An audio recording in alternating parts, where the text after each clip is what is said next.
What is up, guys?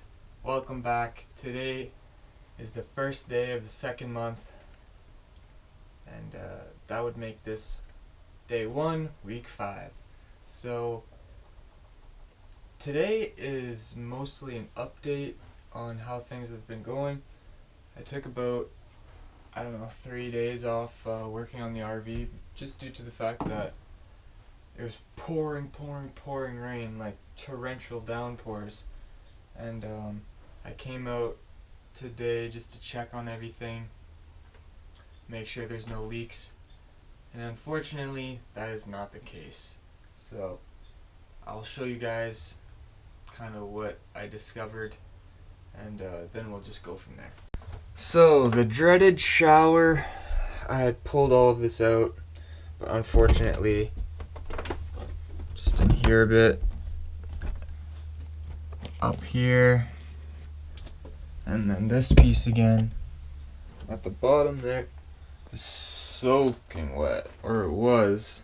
That's still pretty wet. This is starting to dry out, but I went up onto the roof to figure out like what could possibly be going wrong, because I sealed everything, and I found an air pocket on the roof there, and so there's a crack somewhere that's letting water in, and it's making its way down somewhere.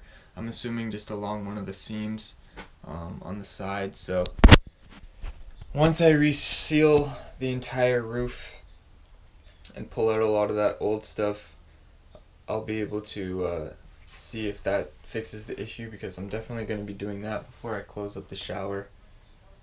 And secondly, here on the wall I saw this discolored line, and it was like rusty water or dirty water, and it stained the paint. So I took the frame off, and then here and here was wet, and I couldn't tell where it was coming from because the outside is sealed.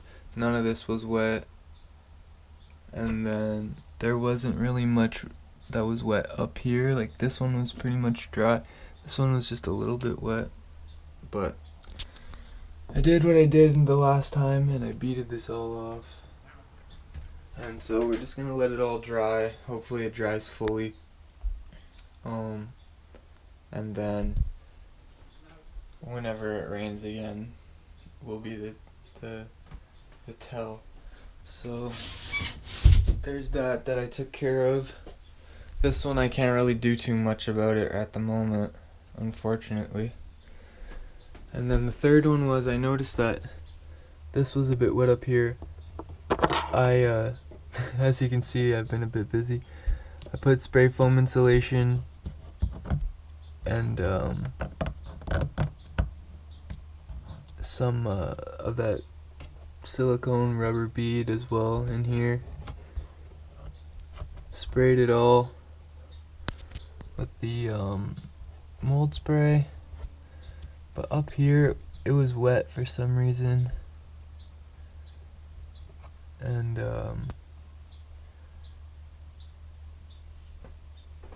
above it I managed to get like a couple fingers up behind it, and it was all dry. Down here it was all dry. It was literally just this piece. The outside is perfectly sealed, so I want to say that, I don't know, I thought maybe just water was blowing in, but nothing at the bottom was wet. It was just above here, so I'm really not sure. It wasn't soaking wet, but it was definitely wet. So yeah, and then nothing else was wet. Like this was all dried, but I beaded this window off anyways, even though it was all dry. Very dry. As you can see, I took this wall off. It's just there. And I'm putting a backsplash here, so I'm contemplating whether to replace this wall with just a regular ply, so I can get the tile on properly without there being any like embossing in the face of it. Because if I do that, then it'll be easier for me to just use a peel and stick tile. But right now I'm kind of thinking about just using regular tile. I'm still undecided, so I'm gonna leave it off for now instead of just putting it back on right away. And then another thing I noticed was one of the drill holes that they used to put the stove range on, it was here, and it went through just ever so slightly to the outside, like it pierced through the exterior, just a little tiny pinprick. So I sealed that up, and then I'm gonna seal it with the RV like Flex Pro or whatever it is. And yeah, I'm just hoping that everything dries and stays dry, because I'm really not sure about everything right now. Like, that's definitely all dry. And the thing is, like, because of the temperature, it's gotten really, really cold. It's like 12 degrees Celsius during the day, and it's even colder at night, so it's a huge change in temperature, so everything feels weird. Like, slick. Not wet, but like oddly smooth. And yeah, it's just hard to tell, like, if something's actually wet or if it's just cold, you know? So yeah, I'm gonna quit my rambling, and I'm going to go seal the exterior little piece there. I'm gonna redo around the exterior plugs, because I got some butyl tape. And I also have something to show you over there. I don't know why I didn't record this. I kind of just pieced it together like over the course of a couple days while I was doing other things, so it wasn't really like focusing on it completely, but it's pretty cool, so I'll show you guys that. If you have any questions about it, feel free to ask. So this is the exterior outlet that I was talking about that I'm gonna redo, because there's literally moss growing here, and if you look here, it's like super spongy. It's not leaking or anything, but it'd definitely be better. Anyways, this is what I was talking about, stuff that I did. I know I mentioned that I was going to do this, but it's officially done. So the new cover for where the old hot water heater is done. It's all sealed nicely. It is not one that comes off like a door.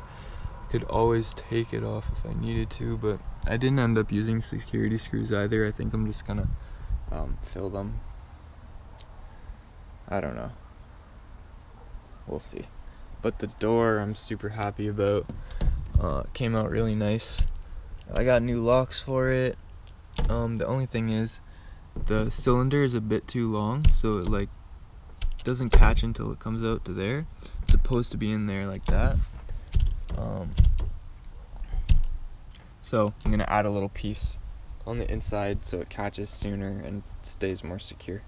Otherwise, came out super nice. Like, doesn't move. It's solid. I'm really happy with that.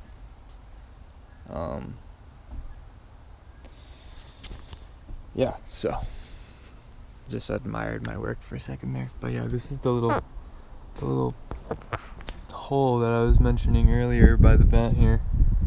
So I'm gonna seal that up. But hey, Fizz. But yeah, man, I just want to get all these leaks sorted out, and then the rest of it will just take care of itself. I don't care, honestly, about anything other than making sure there's no leaks, because I'm not sure if you guys know this. Most likely you do. Where I'm going, Costa Rica, has an incredibly crazy rainy season. It's about 3-4 months, and it's like insane amounts of water falling from the sky every day, pretty much for hours. So if I thought this rain was bad, well, in for a little treat. So I need to make sure everything is good, especially the roof. So, and I also just found out that to coat this roof, I'm gonna need about 5 gallons. And I thought, when I was looking at the 1 gallon pails, I thought that was enough for a 24-foot roof. It's definitely, obviously not. I'm not sure why I didn't clue into that sooner. So it's gonna cost me about $1,000 just to reseal the roof. Plus I need 2 new fans, so that'll be about another $1,000. And then I'm still waiting for the other piece for the fridge vent, and that's a few $100s, I think, or like $100, I think. So it's like gonna cost me almost $2,500 to redo the roof. And then I have to redo this. I also have to put in the like the roof rack thing that I'm building for the solar panels. And that's gonna be a few $100s as well. And I still have to do the entire ceiling. It's gonna be about $600-700. Have to redo the floor. I need to redo the subflooring, so that'll be a couple $100 for the plywood. I already have the flooring, so that'll be like $1,000 for the floor and the ceiling. Then I gotta finish the backsplash here for the kitchen, which is a couple $100, and finish the bedroom, the ply, and the gas stretch, which is another couple $100. So we're up to like 25, 35, about 4,000. And then I gotta do the entirety of the bathroom.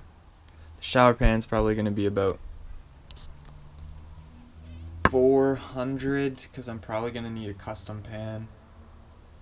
And then the insulation, the ply for the walls, the FRP board, all of the sealants like the caulking and the silicone, and the lumber for the framing of the shower pan, and then all of the cedar boards to face all of that once it's done, plus the like water locks, the marine varnish, the waterproofing varnish for the wood, and then the actual shower assembly and all of that. So that'll probably cost me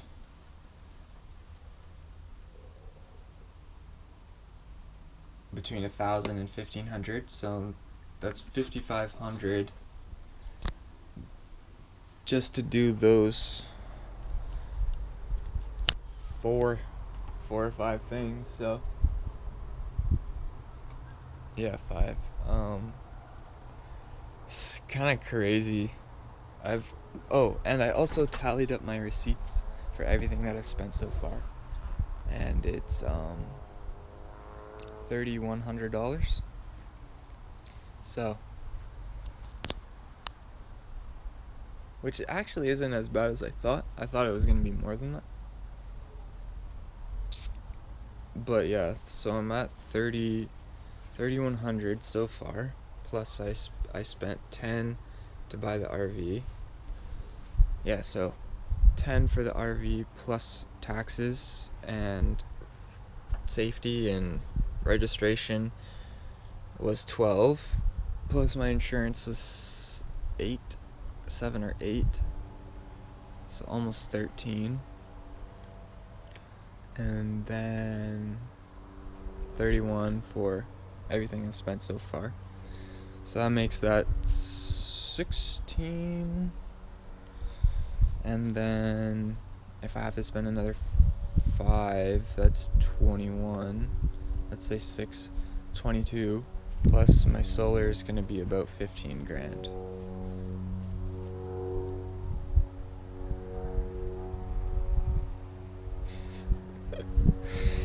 Plus I still have to do a whole like mechanical check, overhaul on a bunch of stuff, like probably bushings and get my suspension looked at. Hopefully all that's good, because I definitely need good suspension. I need to get my fuel pump fixed and the gas gauge fixed. I actually ended up fixing the leaking fuel hose though, so I did that at least.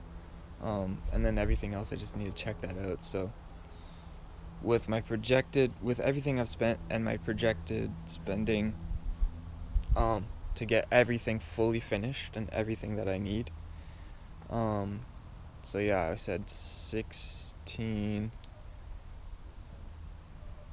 plus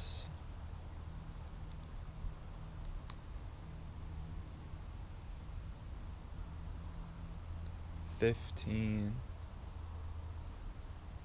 is 31, and then the 5500 is 36.5, and then I'll probably end up spending a few $1,000s to get everything I need before I leave. Just like living items, and I need to get some new electronics and stuff before I go, like a new laptop and whatnot, because getting stuff like that down there is like 3 times more expensive, and it's a lot less options, and you know, so I'm gonna be coming in around 40 grand. Just ridiculous, but you gotta do what you gotta do to live the life you want to live. Sacrifices have to be made.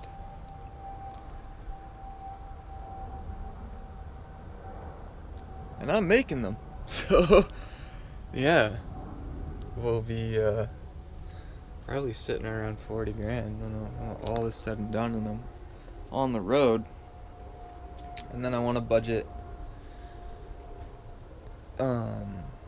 around 20 to 25,000 to get there. Make sure I have enough money for everything on my way there. I'm driving about 13,000 kilometers, which I'm not sure how many miles that is. Probably about 8,000 miles. And it's gonna be like 150 hours of just straight driving. Obviously I'm not just gonna be driving straight there, but that's about 7 days straight of driving. And yeah, this little baby's gonna be put to the test. So I gotta make sure everything is near perfect. I don't want to say perfect because I'm a perfectionist, and stuff like that really drives me crazy. Like all of these little things that keep giving me setbacks and like whatever. It's just like once I figure something out that's not how it's supposed to be, it's like all I can think about until I fix it. So that's how I got so much work done in such a small amount of time. I was spending probably at the beginning 60 hours a week working on it, and I was still working too. So I was out here at like 3 in the morning and stuff, just working on it, and then that slowly tapered off to like 40, and then